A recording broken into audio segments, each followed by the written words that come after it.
تو ای انسان نمیدانی که در دنیا نمیمانی، تو را آید چنین روزی که اندر گور مهمانی.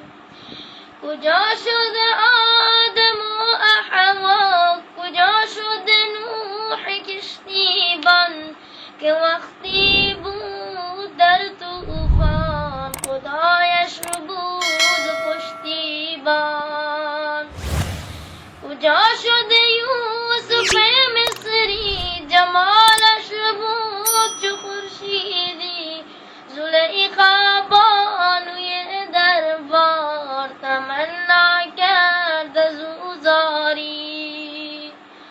کجا شد آن سلیمان را که شاه و جن و دیوان را، کجا شد عاقبت تختش تو اندر روی او نابود.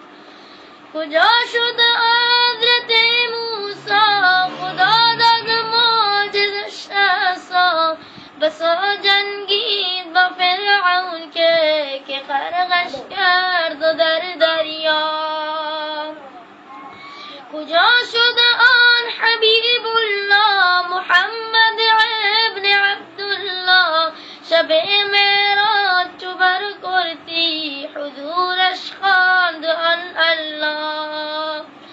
نبی الله در این عالم به مثل ماء تابان بود، جمال نازنین او دل آرام صحابان بود.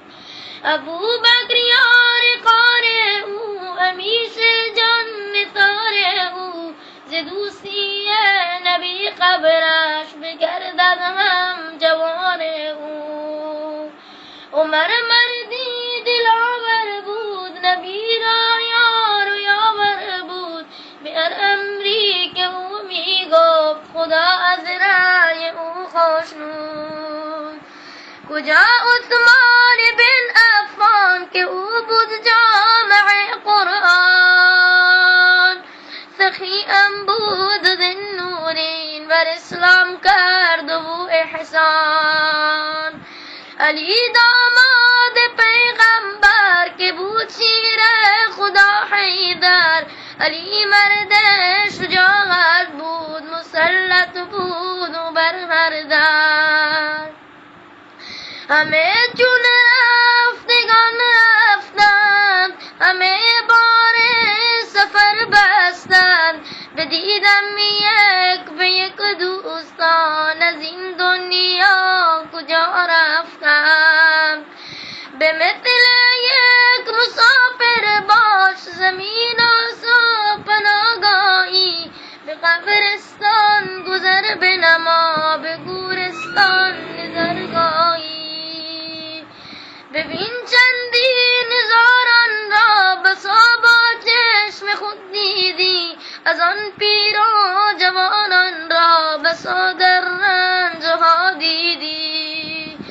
بسا چون رنجها بردند ولی چون رود آخر شد، همه یکسان خوابیدند در آن رودی که آخر شد. تمام افسوس فراموشی که آب مرگ می نوشی، از این ناز و از این نعمت تو آخر یک کفن پوشی، از این